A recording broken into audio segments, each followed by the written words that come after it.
Assalamualaikum warahmatullahi taala wabarakatuh. Perhatian kepada semua. Memandangkan di sekolah sekarang ni ramai yang tak hadir ke sekolah.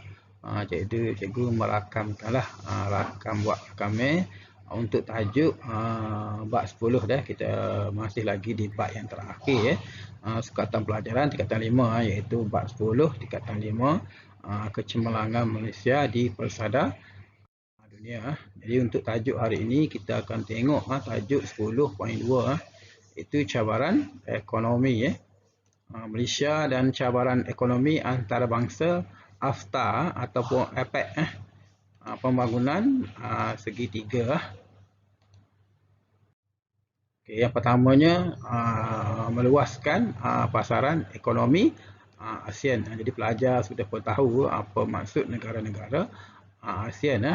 Jadi pertamanya cabaran ekonomi Malaysia ialah meluaskan pasaran ekonomi di negara-negara ASEAN.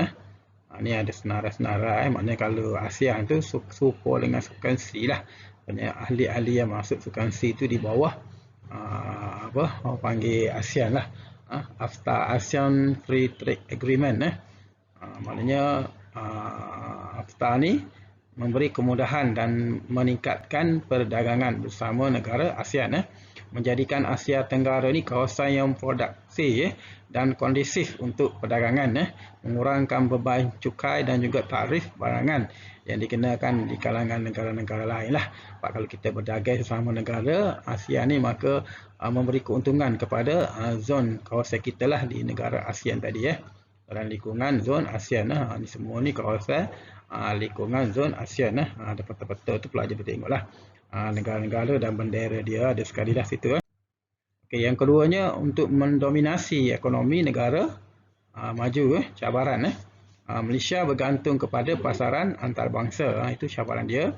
Negara maju mengenakan pelbagai cukai dan juga tarif serta halangan semua negara lah termasuk negara kita menghadapi masalah inilah.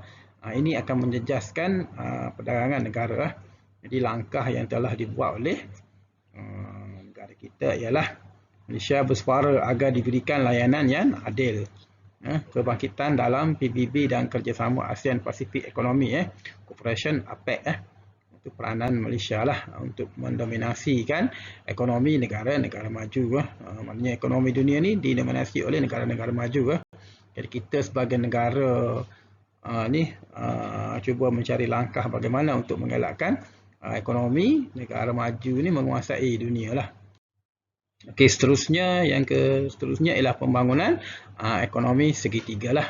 Pembangunan wilayah baru melibatkan negara-negara ASEAN itu usaha yang dibuat oleh negara kita lah.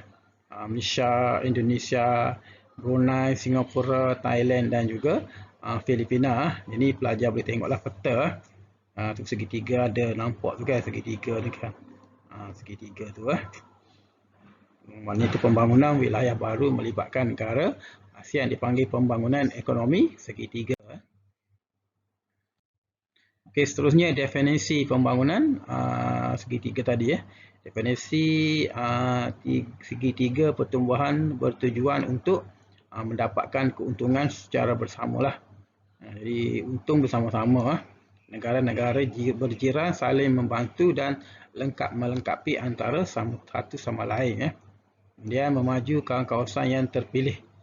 Kawasan yang telah dipilih untuk dimajukan itu maknanya akan majulah mencapai kemajuan yang lebih besar tanpa orang kata sama-sama dapat untunglah untuk setiap kawasan yang dibangunkan. Okey, lingkungan kawasan Sijori GT Group Triangular. Ni kawasan dia lah. Ni IMG meliputi kawasan seluas hampir 200,000 km persegi Ni kawasan yang melibatkan Malaysia, kawasan yang terlibat Kedah, Perlis, Pulau Pinang, Perak, Kelantan. Kemudian di Thailand ni terdapat kawasan-kawasan Tran, Patun, Nakhon, Sitamara. Kemudian di Indonesia pun meliputi dua wilayah Sumatera. Maknanya itu segitiga lah. Segitiga pertumbuhan Indonesia, Malaysia dan Thailand IMT dan GT. Kemudian berlakunya kemelesetan ekonomi tahun 1997 hingga 1998. Jadi Malaysia bersama negara ASEAN turut menghadapi ancaman isu kemelesetan ekonomi tadi yang menyebabkan kejatuhan nilai mata wang. Bila ekonomi meleset, mata wang jatuhlah. Kemudian akibat spekulasi mata wang, pelabur menarik diri daripada Malaysia dan negara lain dipaksa menerima pelan keuangan antarabangsa IMF. Kita dulu pernah buat, kita ikat ringgit kan, Dr. Mahathir ikat ringgit negara kita supaya dia tak bergerak lah, sebab keadaan ekonomi meleset masa tu. Sebab itulah kemudian spekulasi mata wang lah. Spekulasi mata wang ni wujud apabila seorang membeli mata wang asing bukan dengan keperluan untuk mengimport sesuatu atau melabur dalam perniagaan luar negara, tapi dengan sebab untuk menjual semula di masa hadapan dengan harga yang lebih tinggi.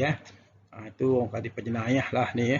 Spekulasi ni dia beli duit banyak tapi dia sipir bila harga tinggi, dia jual dengan harga yang lebih tinggi lah.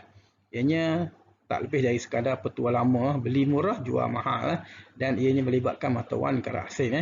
Spekulasi mata wang yang berlebihan akan mengganggu perdagangan antarabangsa dan pertumbuhan ekonomi. Spekulator mata wang akan menjangkakan bilakah nilai mata wang akan mengukuh dan mengucup. Dia tahu keadaan, dia akan mengambil kesempatan bila mata wang tu rendah, dia akan beli.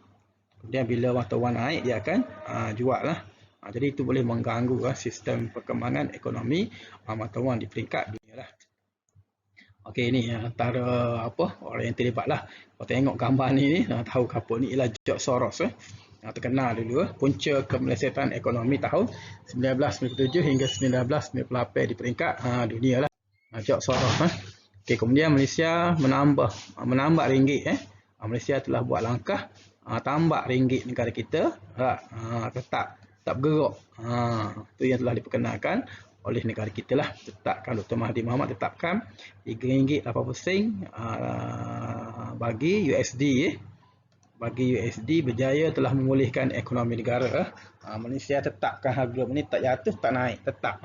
Itu langkah yang telah dijalankan oleh kerajaan kita lah untuk mengenai isu masalah kemelesetan ekonomi tadi. Sebab orang beli orang jual kan. Jadi harga kita tetap RM3.80 bagi USD. Berapa USD? Harga ni tetap. Tak bergerak. Kita boleh tetapkan nilai mata wang kita sendiri walaupun ditentang oleh negara asing lah. Maaflah negara asing dengan cara kita ni, tapi kita buat demi untuk negara kita. Okey, antara bangsa keuangan Islam, Malaysia juga mahu membangunkan sistem keuangan berasaskan syarat Islam, memberikan pilihan kepada pelanggan selain sistem keuangan konservatif yang lama. Konservatif ni lama lah. Mulai tahun 2001 Malaysia mula membangunkan sistem keuangan Islam kita sendiri. Dan bank Islam lawan dengan bank konvensional lah. Negara kita ni ada perbankan Islam dan ada perbankan konvensional. Ada yang individu yang berminat dengan perbankan Islam. Cikgu pun sipir duit dekat bank Islam, lebih yakin dengan bank Islam. Kita ada juga bank-bank konvensional yang lain. Kemudian bank-bank konvensional juga ada yang menawarkan perbankan Islam, macam MyBank. Dia ada menawarkan public bank, bank muamalat. Kedua-dua sistem perbankan ini telah mempunyai kelebihan tersendiri dan turut menyumbang kepada ekonomi negara kita. Maknanya kita ada dua sistem perbankan di negara kita, iaitu perbankan Islam dan perbankan konvensional. Okay, info tambahan berkaitan dengan perbankan tadi. Ayat Islamnya, perbankan Islam ni berdasarkan sistem muamalah Islam yang bersumberkan Al-Quran dan As-Sunnah serta pandangan ulama Islam. Penggunaan riba, di mana riba sebagai keuntungan kepada modal asawan tidak dibenarkan sama sekali. Perbankan tanpa faedah. Jadi dia berbeza dengan cara bank konvensional lah yang lebih bersumberkan kepada riba. Jadi riba ni berdosa lah dalam Islam. Ya ayyuhallazina yaqulu riba, jauhilah kita daripada 7 dosa besar itulah. Konvensional pula aspek asas adalah berdasarkan keuntungan. Dia untung banyak. Tapi dia ada cara, bank Islam pun dia ada cara dia. Sistem perbankan Islam adalah penggunaan sebenar tabungan. konsep jual beli dalam mendapatkan keuntungan. Jadi kita kena sign tanda tangan surat lah akad jual beli kita tu. Macam kita nak beli kereta, kita gunakan perbankan Islam. Kemudian menggunakan konsep pinjaman atau hutang secara konvensional. Ini nak menampakkan lebih sistem riba lah yang diamalkan dalam perbankan konvensional, berbeza dengan perbankan Islam. Kita akad jual beli, kita kira harga kereta tu berapa, kita bayar bulan. Kita akad jual beli harga kereta tadi lah. Kita nak beli menggunakan sistem perbankan Islam. Okey, kejayaan Malaysia. Malaysia menjadi pasaran suku Islam terbesar di dunia. Bagi mengembangkan keuangan Islam, Malaysia telah menubuhkan Pusat Antarabangsa Pendidikan Keuangan Islam, INSAF. Pusat Antarabangsa Pendidikan Keuangan Islam, INSAF. Itu kejayaan yang telah dicapai oleh Malaysia dalam perbankan Islam lah, ekonomi tadi ya. Okay, International Center Education Islamic Finance. Ini pun hasil kejayaan Malaysia, INSAF ataupun ISRA. Kemudian berakhirnya tajuk kita tengok soalan kebat minggu ini ialah berikut adalah beberapa isu kontemporari ya yang menjadi cabaran dalam pembangunan negara lah. Jadi isu penyalahgunaan dadah, isu penyakit berjangkit, isu kempen anti minyak sawit. Jelaskan kesannya jika Malaysia tidak menangani isu kontemporari tersebut. Jadi buat kesan ni, kesannya jika Malaysia tidak menangani isu kontemporari ialah pelajar boleh tengok ni jawapan yang dibuat oleh pelajar. Jika Malaysia tidak menangani isu tersebut, ia menjejaskan pembangunan ekonomi dan sosial negara kita lah. Satu markah.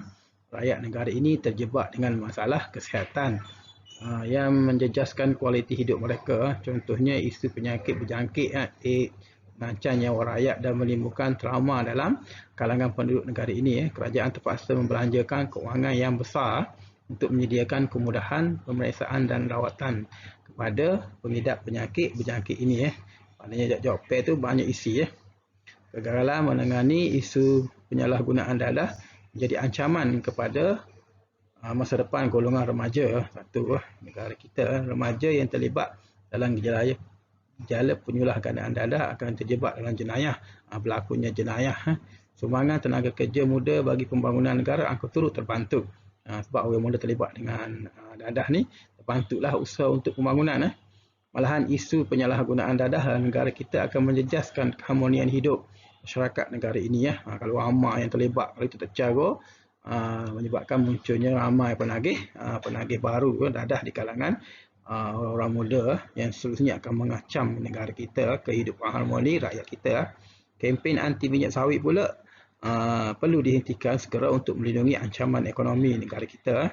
Ekspor minyak sawit negara kita akan terjejas. Jika kita biarkan ia terjejaslah, golongan pelabur yang membuka penanaman kelapa sawit akan mengalami kerugian yang besar. Golongan tenaga kerja tempatan yang bergantung hidup dalam kerjaan sektor perdagangan kelapa sawit akan hilang kerjaan. Malah perdagangan antarabangsa negara juga akan mengalami kemerosotan. Okay, itu jawapan pelajar lah yang dibuat oleh beberapa orang pelajar. Cikgu pilih, jangan cikgu masukkan di sini supaya pelajar boleh buat rujukan tentang soalan kebat tersebut. Jadi lepas ni cikgu harap pelajar boleh buatlah soalan kebat sebelum cikgu masukkan soalan lain. Jadi cikgu ucapkan sekian terima kasihlah untuk PDPR ini. Kita sambung lagi pada tajuk poin 3 yang seterusnya. Okey, sekian terima kasih. Assalamualaikum warahmatullahi taala wabarakatuh.